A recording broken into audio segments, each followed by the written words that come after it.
In today's video, I'm going to teach you how to take a screenshot in a laptop running Windows 11. If you ever need to quickly capture something on your screen, Windows 11 makes it very easy with the built-in snipping tool menu. To get started, press the Windows key, Shift, and S at the same time. As soon as you do that, your screen will slightly dim, and a small capture menu will appear near the top of the screen. From here, you can choose the type of screenshot you want to take. You can drag your mouse to select a custom area if you only want to capture part of the screen.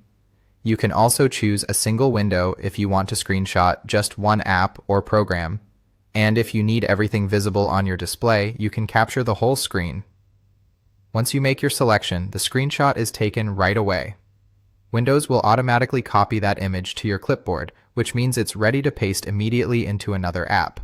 For example, you can open Microsoft Word or Paint and press Ctrl and V to paste the screenshot wherever you need it. This is especially useful if you want to add the image to a document, save it, or make quick edits. If you want to look for your screenshot afterward, open File Explorer and go to Gallery, where you can find it there. This can be helpful if you need to reuse the image later instead of pasting it right away.